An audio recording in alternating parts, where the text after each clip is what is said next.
I found out that Bailey and Jasmine were not in a relationship about 5 weeks ago.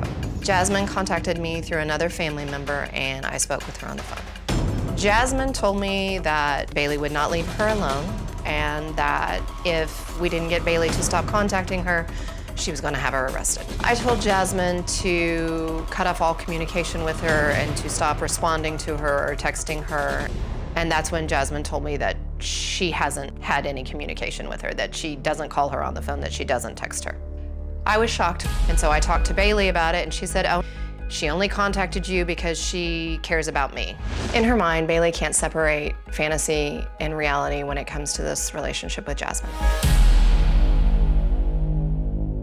It's good to meet you. You've been watching from the beginning, right? Yes. Okay.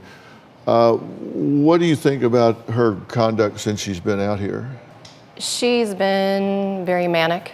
She's been extremely happy, and then very, very sad, and very definite that she didn't want me here. Yeah. What do you think about her behavior since she walked out here and started talking to me?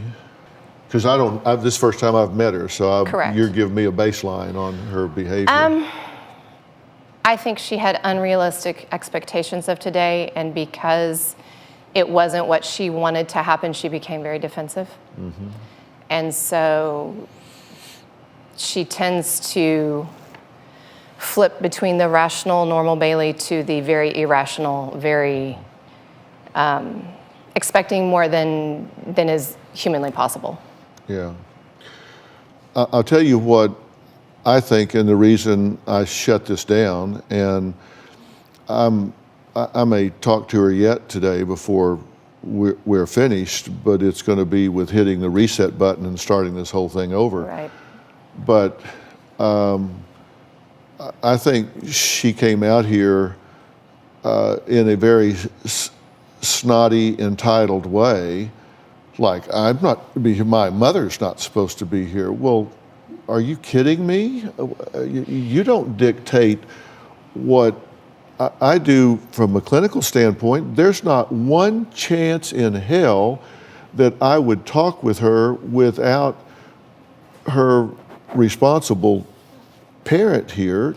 Well, there wasn't a chance in hell I wasn't going to be here. Well, no, and of course not.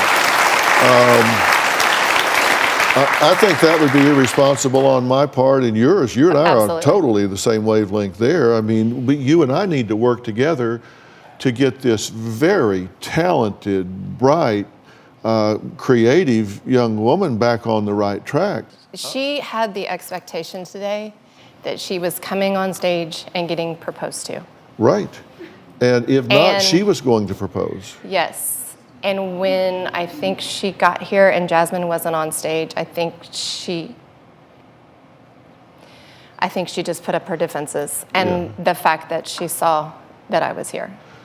Yeah, and Dr. Sophie, meet Dr. Sophie right here. You know, he and I, we've been talking long about this. Yesterday we talked about it this morning, that the only way that I was ever going to let Jasmine be on stage with Bailey is if Bailey woke up, came to the realization that she had lost her bearings here, and was prepared to apologize to Jasmine for having harassed her, wish her well, and go on her way.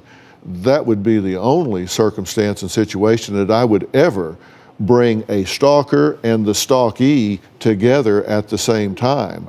I would not put them together here and just simply, that'd be like throwing gas on a fire to me. Right. And so the chance of them being here together at the same time is a slim chance, but a chance if she was to hear what I had to say and wake up about this.